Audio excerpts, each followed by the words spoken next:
نحمده ونصلي على رسوله الكريم اما بعد۔ ہماری بلوغ المرام کی حدیث نمبر 1 کی تخریج چل رہی تھی، تو حدیث بیان کرنے والے ائمہ کا تعارف ہو چکا تھا۔ آخری 3 ائمہ محدثین، ان کا مختصر سا تعارف آج کے درس کے اندر انشاءاللہ کریں گے۔ حافظ ابن حجر نے کہا تھا رواہ مالک والشافعی واحمد۔ تو امام مالک رحمہ اللہ یہ تقریباً 93 یا 94 ہجری کو ان کی ولادت باسعادت ہوئی ہے، اور بعد نے 90، 91، 92 کے اقوال بھی ذکر کیے، لیکن زیادہ راجح قول کے مطابق امام مالک رحمہ اللہ کی ولادت وہ 93 ہجری کو ہوئی، اور یہ ان 4 ائمہ میں سے ہے جن کی اقتداء کی جاتی ہے، جن کو اپنا پیشوا،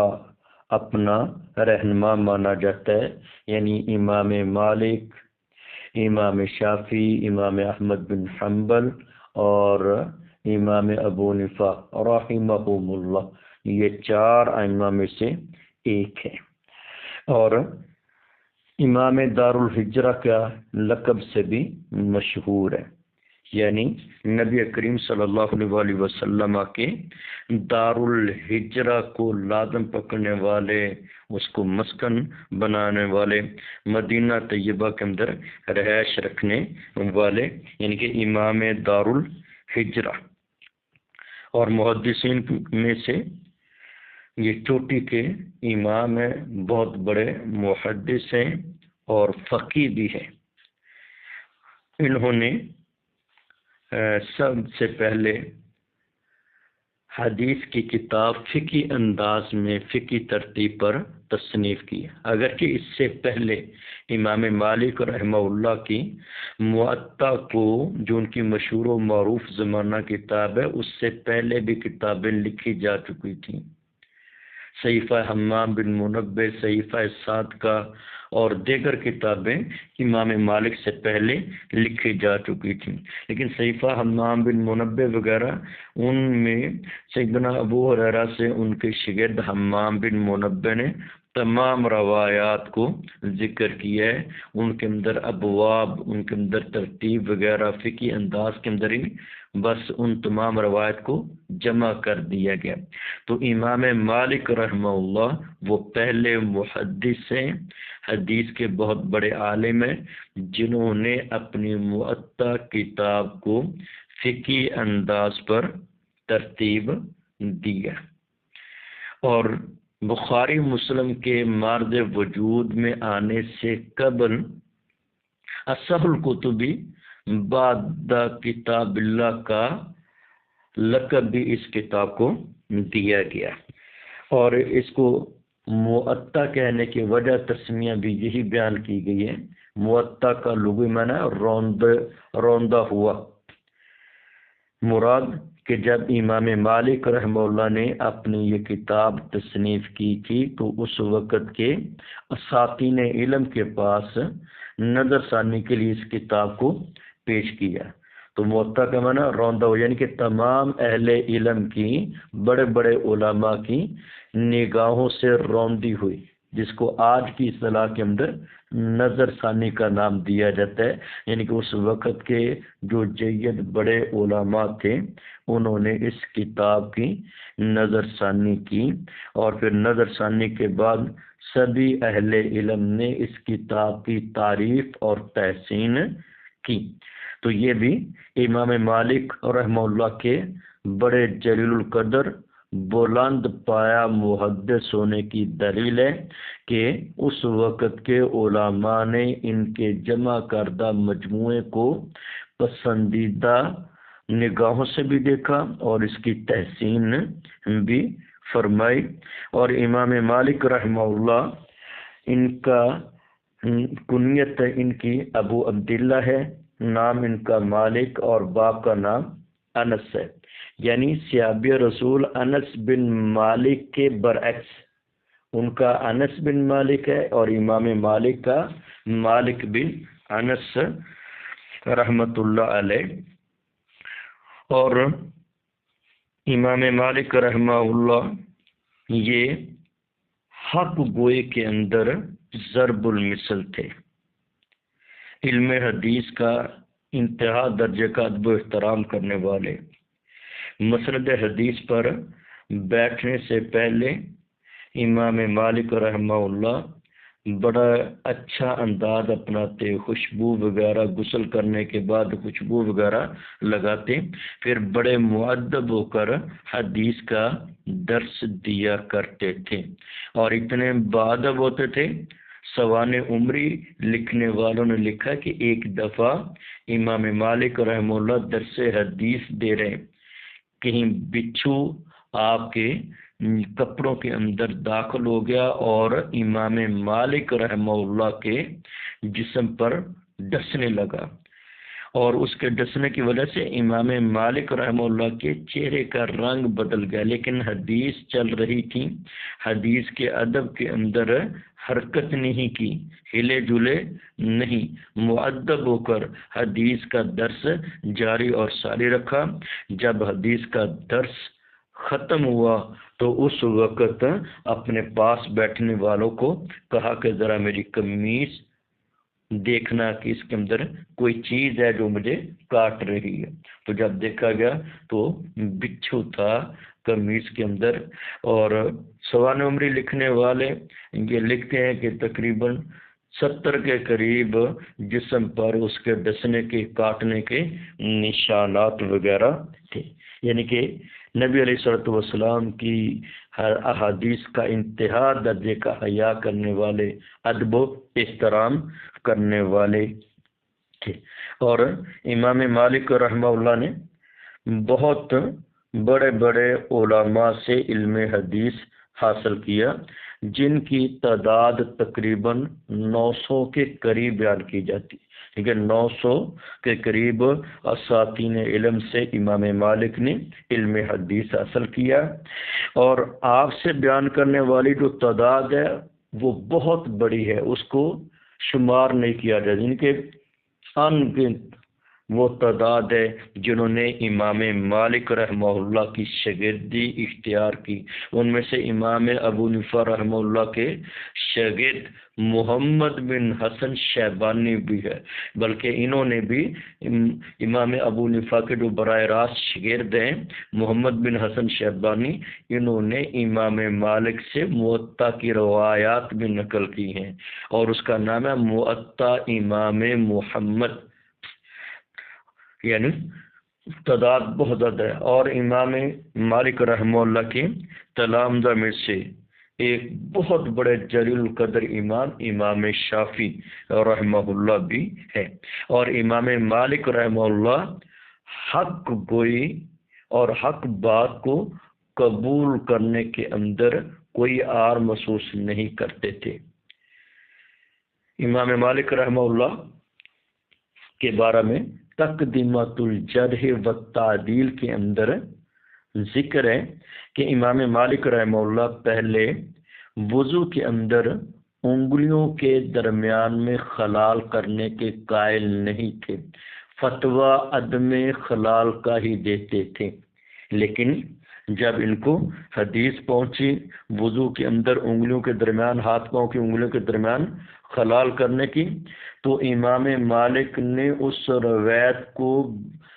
بہترین بھی قرار دیا، تحسین بھی کی، اور اپنے فتوے سے بھی رجوع کر لیا اور کہا کہ یہ روایت کتنی ہی بہترین ہے، کتنی ہی احسن ترین ہے. اس روایت کو بھی قبول کیا اور اپنے سابقہ فتوے سے رجوع کر لیا. تو ہمارے سلف صالحین حق بات کو قبول کرنے میں کوئی اپنی بے عزتی، اپنا آر نہیں محسوس کیا کرتے تھے، بلکہ یہ تو خوبی ہے جب بندے کو علم ہو جائے اپنی غلطی کا، اپنے رائے کے غلط ہونے کا علم ہو جائے تو فوراً علی الاعلان اپنی رائے سے رجوع کر لے۔ اپنی غلط اگر فتویٰ ہے پہلے بلا دلیل دے دیا تھا، دلیل اس کے مقابلے کے اندر برعکس آ گئی ہے، تو پھر یہ خوبی ہے اہل علم کی، وہ فوراً اپنی رائے کو چھوڑ کر، اپنے فتوے کو چھوڑ کر دلیل کے مطابق عمل کرنے والے ہوتے ہیں، اس دلیل کو اپنانے والے ہوتے ہیں اور دلیل کے مطابق آگے بات بیان کرنے والے ہوتے ہیں۔ تو ہمیں بھی اپنے سلف کی طرح اپنا سینہ فراخ رکھنا چاہیے، وسعت ظرفی اور وسعت علم اپنے اندر پیدا کرنی چاہیے، اپنی رائے پر ڈٹے رہنا، اپنی غلطی کے واضح ہو جانے کے باوجود اس پر قائم رہنا، یہ تنگ نظری کی علامت ہے، انسان کی کم ظرفی کی بھی علامت ہے۔ لیکن امام مالک رحمہ اللہ، جس طرح ہمارے استاد محترم حافظ زبیر علی زئی رحمۃ اللہ علیہ، وہ بھی دلیل آنے پر اپنی رائے سے رجوع کرنے کے اندر مشہور و معروف تھے کہ وہ کوئی آر نہیں سمجھتے، علی الاعلان تحریری طور پر، بیانیہ طور پر وہ اپنی سابقہ رائے سے، اگر کسی راوی کے بارے میں تحقیق کی ہے، وہ اپنے علم کے مطابق انہوں نے تحقیق شائع کر دی ہے، بعد میں کوئی دلیل مل گئی یا کسی نے حوالہ دے دیا یا کسی نے بعد دلیل بات کر دی، اگلے ہی اپنے شمارے کے اندر، اپنی اگلی تحریر کے اندر، اپنے اگلے بیان کے اندر فوراً اعلانیہ طور پر اسے رجوع بھی کر لیا کرتے تھے۔ تو یہ اہل حق کا ہمیشہ سے وتیرہ رہا ہے، ان کا یہ طرز عمل رہا ہے کہ وہ اپنی اس بات سے رجوع کر لیتے تھے۔ جس طرح امام ابو حنیفہ رحمہ اللہ، پہلے ان کی شاگرد جو ہے محمد بن حسن شیبانی اور قاضی ابو یوسف جن کا نام یعقوب ہے، یہ دونوں جرابوں پر مسح کرنے کے قائل تھے۔ امام صاحب امام ابو حنیفہ رحمہ اللہ جرابوں پر مسح کرنے کے قائل نہیں تھے۔ وہ امام صاحب یہ کہتے تھے کہ اگر مکمل جرابیں چمڑے کی ہیں، تلوا چمڑے کا، پھر ان پر مسح ہو سکتا تھا۔ ان کے شاگرد کہتے کہ جب جرابیں موٹی ہیں تو ان پر مسح کیا جا سکتا ہے، لیکن امام صاحب جرابوں پر مسح کرنے کے جواز کے قائل نہیں تھے۔ لیکن جب ان کی آخر عمر کے اندر وفات سے قبل طبیعت ناساز تھی، ان کے پاس تیمارداری کرنے والے آئے، ان کی موجودگی کے اندر امام ابو حنیفہ رحمہ اللہ نے وضو کیا اور وضو کرتے ہوئے اپنی جرابوں پر مسح کیا، حاضرین کو اپنی طرف متوجہ کر کے فرمایا کہ جس کام سے میں تمہیں روکتا تھا اب میں وہ کام خود کر رہا ہوں۔ یعنی امام ابو حنیفہ رحمہ اللہ نے بھی اپنے سابقہ فتوے سے، اپنی سابقہ رائے سے رجوع کر کے جرابوں پر مسح کے جواز کے قائلین میں سے بن گئے تھے۔ اب اس مسئلے پر پوری امت کا اجماع ہے، یعنی کہ صحابہ، تابعین، ائمہ، محدثین اور ائمہ اربعہ بھی جرابوں پر مسح کے جواز کے قائل ہیں۔ بلکہ ہدایہ کے مصنف علامہ مرگ نانی، انہوں نے تو واضح طور پر امام صاحب کا رجوع بھی لکھا ہے اور ساتھ یہ بھی ذکر کیا وعلیہ الفتویٰ، فقہ حنفی کا فتویٰ بھی یہی ہے کہ جرابوں پر مسح کیا جائے گا۔ تو الغرض امام ابو حنیفہ اور رحمہ اللہ انہوں نے بھی اپنے دیے ہوئے فتوے، اپنی دی ہوئی رائے سے جب دلیل مل گئی، ثبوت مل گیا، انہوں نے بھی اپنی رائے سے رجوع کر لیا۔ تو یہ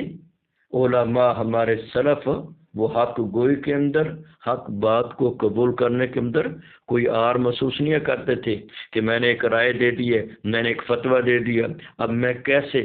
ہمارے زمانے کے اندر اکثر لوگ ایسے کہ وہ ایک دفعہ جب رائے دے دیتے ہیں پھر اس پر ڈٹ جاتے ہیں کہ میں اپنی رائے سے رجوع کروں گا تو میری بےزتی ہے، الٹا تعویلات کرنا شروع کر دیتے ہیں، تعویلات بیان کرنا شروع کر دیتے ہیں واضح دلیل کو قبول کرنے کی بجائے۔ تو امام مالک رحمہ اللہ حق بات کو قبول کرنے کے لیے جلدی کیا کرتے تھے، لپکتے تھے حق بات کو قبول کرنے کی طرف. اور دوسرا یہ حق گوئی کے اندر بھی بڑے نڈر تھے، بے خوف تھے، کسی ملامت کرنے والے کی ملامت کی پرواہ کیے بغیر حق پر ڈٹے رہتے تھے. جیسے ان کے دور کے اندر عباسی حکمران نے، خلیفہ نے اس وقت کے علماء سے جبری طلاق کا فتویٰ لے لیا، اور انہوں نے حکمرانوں کے ظلم ستم سے ڈرتے ہوئے فتویٰ دے بھی دیا. لیکن امام مالک اس بات پر قائم رہے کہ جبری طلاق نہیں ہوتی، کل عدم ہے. اگر کسی خاوند کو زبردستی گن پوائنٹ پر ڈرا کر دھمکا کر وہ اس کو کسی بھی طرح وہ ٹارچر کر کے اس سے طلاق دلوائی جائے تو اس کی بیوی کو اس کے طلاق دینے کے باوجود طلاق واقع نہیں ہوگی، کیونکہ حدیث کے اندر ہے کہ میری امت کے جن کاموں پر لوگوں کو مجبور کیا جائے وہ کل عدم ہے، یعنی وہ نافذ نہیں ہوں گے. تو امام مالک رحمہ اللہ فتویٰ دیتے رہے. اس مسئلہ میں امام ابو حنیفہ رحمہ اللہ سے بھی مسٹیک ہوگی، وہ جبری طلاق کے نافذ ہونے کے قائل ہیں. لیکن امام مالک رحمہ اللہ حدیث کے مطابق حق گوئی پر ڈٹے رہے. دوسروں نے فتوے دے دیے لیکن امام مالک ڈٹے رہے، ان پر کوڑے برسائے گئے، ان کو سزائیں دی گئی، اور جبری طلاق کا فتویٰ نہ دینے کی بنا پر امام مالک رحمہ اللہ کو گدے پر بٹھا کر منہ کالا کر کے مدینہ کی گلیوں کے اندر چکر لگوایا گیا. تو امام مالک جب گزرتے لوگ باہر نکلے ہوئے تھے اور اعلان کرتے جاتے کو جو جانتا ہے مجھے وہ سو جانتا ہے، جو نہیں جانتا وہ جان لے میں مالک بن انس ہوں. میں اس بات کا فتویٰ دیتا ہوں کہ جبری طلاق نافذ نہیں ہوگی، نہیں ہوتی. اگر کسی سے زبردستی طلاق دلوائی جائے اس کی بیوی کو طلاق نہیں ہوگی. یعنی حق پر ڈٹے رہے، حق گوئی پر قائم رہے، سزائیں برداشت کر لی، کوڑے کھانا برداشت کر لیے، گدے کے اوپر بیٹھ کر اپنا منہ وہ کالا کروانا بھی برداشت کر لیا، لوگوں کے سامنے ان کو بے عزت کرنے کی بھی کوشش کی گئی، سب کچھ برداشت کر لیا. لیکن نبی علیہ الصلوۃ والسلام سے ثابت شدہ بات سے ایک رتی برابر بھی پیچھے نہیں ہٹے، ڈٹے رہے استقامت کا پہاڑ بن کر. تو حق اس لیے اللہ سے دعا بھی کرنی چاہیے، اللہم ارنا الحق حقا وارزقنا اتباعہ وارنا الباطل باطلا وارزقنا اجتنابہ. اللہ جو حق ہے، سچ ہے، بالکل واضح، وہ ہمارے سامنے بالکل کھول کر رکھ دے اور ہمیں اس کی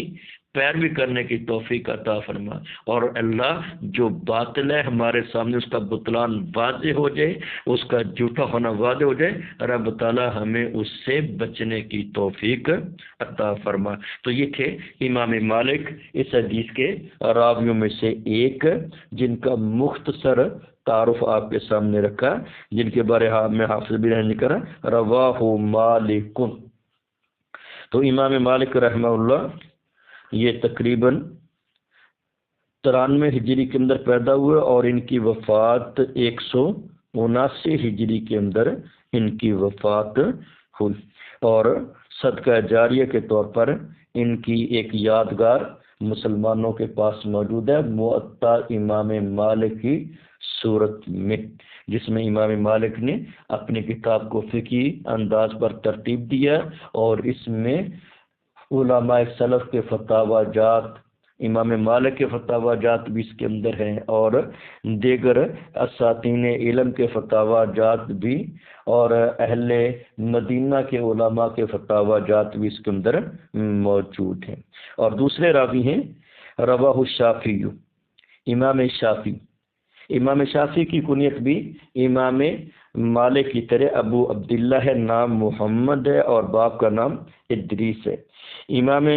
شافعی رحمہ اللہ اس سال پیدا ہوئے جس سال امام ابو حنیفہ رحمہ اللہ کی وفات ہوئی، یعنی کہ 150 ہجری کے اندر ان کی ولادت ہوئی۔ اور یہ بھی ان 4 ائمہ میں سے ہے جن کی اتباع کی جاتی ہے، جن کو مقتدا پیشوا سمجھا جاتا ہے۔ اور امام مالک رحمہ اللہ کے شاگردوں میں سے یہ ایک جلیل القدر شاگرد ہے، اور نسب کے اعتبار سے ان کا نسب نبی کریم صلی اللہ علیہ وآلہ وسلم کے اجداد کے ساتھ مل جاتا ہے، یعنی ہاشم بن مطلب بن عبد مناف پر جا کر ان کا نسب نامہ مل جاتا ہے۔ یہ بھی قریشی بھی ہیں، کرشی بھی ہیں اور مکی بھی ہیں، لیکن انہوں نے مصر کے اندر رہائش اختیار کیے رکھی۔ اور علم حدیث کے اندر ان کا بھی بڑا بلند پایا مقام ہے، اور امام شافعی رحمہ اللہ ان علماء میں سے ہے جنہوں نے سب سے پہلے اصول فقہ، اصول پر کتاب لکھی، قلم اٹھایا۔ الرسالہ امام شافعی رحمہ اللہ کی کتاب اصول پر زبردست کتاب ہے۔ العم حدیث پر ہے، اور حدیث نقل کرنے کے بعد اس حدیث سے جو اصول ضوابط نکلتے ہیں ان کو بھی امام شافعی رحمہ اللہ نے تحریر کیا ہے۔ تو بعض لوگوں نے امام ابو حنیفہ رحمہ اللہ کو ترجیح دینے کے لیے، فوقیت ثابت کرنے کے لیے، امام ابو حنیفہ رحمہ اللہ کے فضائل کے اندر روایت گڑھ لی، اور امام شافعی رحمہ اللہ کی تنقیص میں، جو کہ انتہائی غلط قسم کا طرز عمل ہے، گنونا عمل ہے کہ ایک محدث، ایک جلیل القدر امام، علم حدیث کے اندر بلند پایا مقام رکھنے والے، ان کو ایک من گڑھ روایت کے ذریعے وہ نیچا دکھایا جائے، اور اپنے امام کو اونچے مرتبے والا دکھایا جائے۔ تو کسی بدبخت بد نصیب انسان نے یہ روایت گڑھ لی کہ میری امت کے اندر ایک محمد بن ادریس نامی شخص ہوگا، وہ میری امت پر شیطان سے بھی زیادہ خطرناک اور سخت ہوگا، نعوذ باللہ من ذالک۔ اور امام ابو حنیفہ کی فضیلت بیان کر دی کہ میری امت کے اندر ایک شخص ہوں گے جن کا نام ہوگا ابو حنیفہ نعمان بن ثابت، ہوا سراج امتی، وہ میری امت کے چراغ ہیں، روشن ستارے ہیں۔ یعنی امام ابو حنیفہ کی فضیلت بیان کرنے کے لیے اور امام شافعی رحمہ اللہ کی تنقیص کرنے کے لیے، یہ مصر کی تعصب کی بنا پر، یہ تقلیدی جمود کی بنا پر امام شافعی کے بارے میں اس طرح کی بات منسوخ کر دی، یہ کسی کو زیب نہیں دیتا۔ یہ صحیح العقیدہ انسان جو صحیح معنی کے اندر مومن ہے، مسلمان ہے، اس کو زیب نہیں دیتا کہ وہ اس طرح کی گھٹیا گری ہوئی حرکت کرے۔ ایک جلیل القدر امام، حدیث کا بہت بڑا عالم، جس نے احادیث بیان کی ہے اور امام مالک کے شاگردوں میں سے ہے، اصول حدیث پر سب سے پہلے جس بندے نے قلم اٹھایا اور نبی علیہ الصلوۃ والسلام کی حدیث کا دفاع کیا، اور یہاں تک کہا کرتے تھے کہ اگر سمجھ لو کہ ایک طرف حدیث ہے اور دوسری طرف میری رائے ہے، اگر میں حدیث کو چھوڑ کر اپنی رائے فتوے پر عمل کروں، سمجھ لو کہ میرا دماغ سٹک گیا ہے، میں مینٹل ہو چکا ہوں، میرا دماغ وہ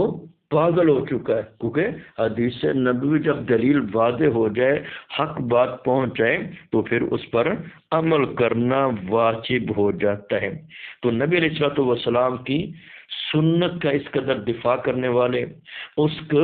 مطابق چلنے والے، اس کو قبول کرنے والے، ان کے بارے میں یہ روایت گڑھ دیں کہ میری امت کے اندر ایک محمد بن ادریس نامی شخص ہوگا، وہ میری امت پر ابلیس سے بھی زیادہ خطرناک اور سخت ہوگا، نعوذ باللہ من ذالک۔ اس طرح کی بکواسات اور اس طرح کی افواہ سے رب تعالی ہم سب کو بچائے۔ انذر الناس علی منازل، جس انسان کا جو مرتبہ مقام ہے اس کو وہ مرتبہ مقام دینا چاہیے۔ تو ان کا بڑا اونچا مقام ہے، نبی علیہ الصلوۃ والسلام کے ساتھ نسب بھی ملتا ہے۔ یہ ائمہ اربعہ میں سے واحد امام ہے جن کا نسب نبی کریم صلی اللہ علیہ وسلم کے دادا،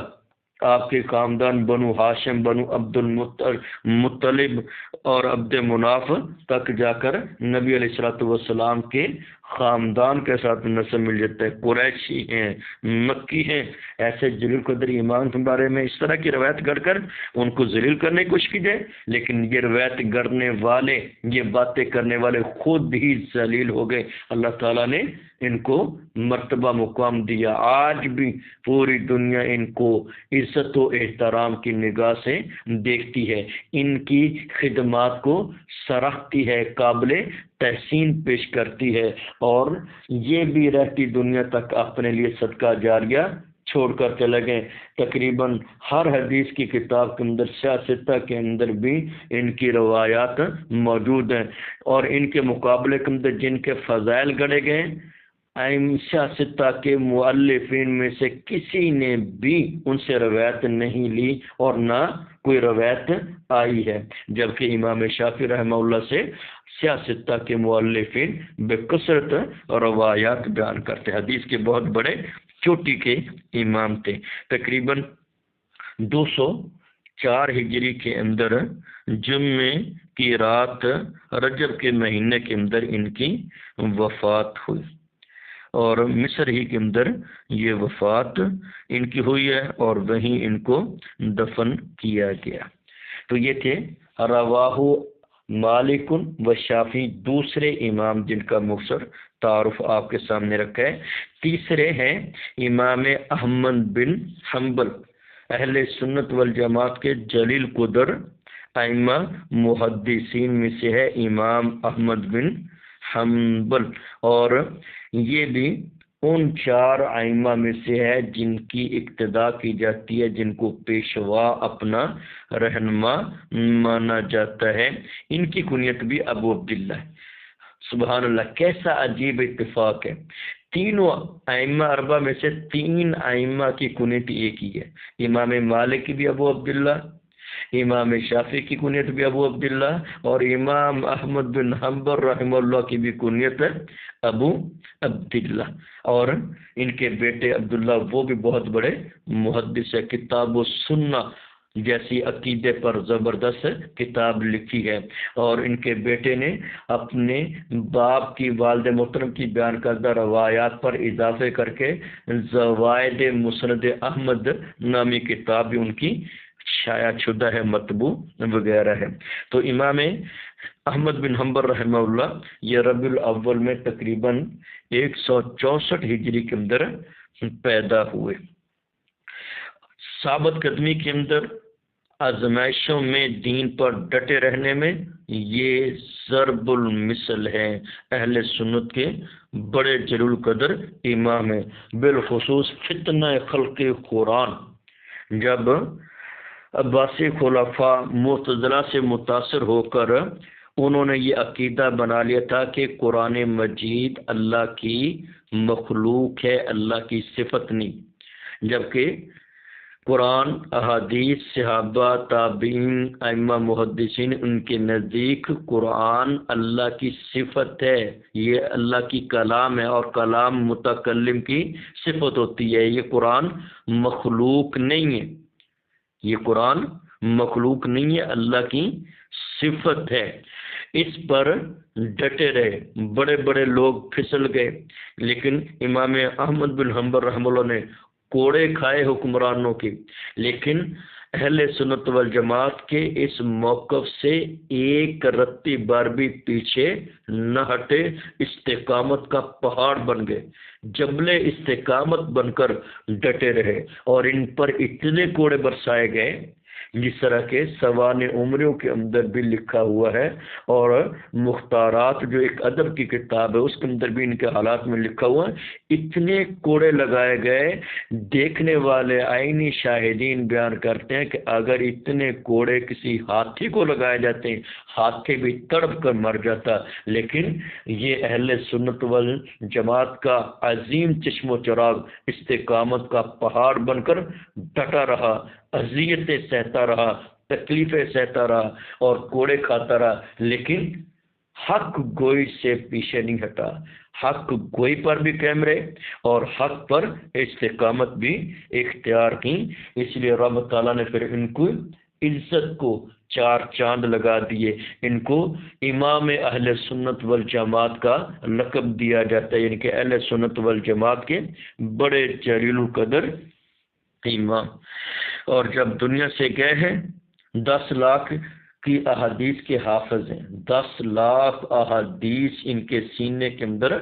محفوظ ہے، اتنا بڑا ذخیرہ احادیث ان کے سینے کے اندر تھا۔ اور ان 10 لاکھ احادیث میں سے انہوں نے ایک کتاب مرتب کی ہے صحابہ کی الگ الگ روایات پر، مسند احمد کے نام سے، یعنی ابو ہریرہ کی روایات کو ابو ہریرہ کا عنوان دے کر نیچے ذکر کیا، سیدہ عائشہ رضی اللہ عنہا کی روایات کو وہ ہیڈنگ دے کر نیچے ان کی روایت، ان کی صحابہ کی الگ الگ روایات کو اپنی کتاب کے اندر جمع کیا۔ اور جب یہ جبل و استقامت ثابت قدمی کا پہاڑ جب دنیا سے وفات پا گئے، تقریباً جمعہ کے دن 241 ہجری ربیع الاول کے مہینے کے اندر ان کی وفات ہوئی، اور کہا جاتا ہے ان کی سوانح عمری وغیرہ کے اندر لکھا ہوا کہ ان کی وفات کے روز تقریباً 20,000 عیسائی، یہودی، پارسی یعنی مجوسی وہ دار اسلام کے اندر داخل ہو گئے۔ ان کے عظیم الشان بہت بڑے جنازے کو دیکھ کر، اس دور کے اندر جب ذرائع ابلاغ، ذرائع وسائل وغیرہ بھی نہیں تھے، ذرائع ابلاغ وغیرہ بھی نہیں تھے، اس دور کے اندر ایک جمع غفیر بہت بڑی تعداد لوگوں کی ان کے جنازے میں شریک ہوئی، اہل سنت والجماعت کے عظیم چشم و چراغ۔ تو تقریباً 20,000 کے قریب عیسائی، یہودی، پارسی ان کا جنازہ دیکھ کر ہی دائرہ اسلام کے اندر داخل ہو گئے۔ تو یہ 3 ائمہ تھے جن کا مختصر تعارف آپ کے سامنے رکھ دیا، جن کے بارے میں حافظ ابن نے کہا تھا رواہ مالک و شافعی و احمد۔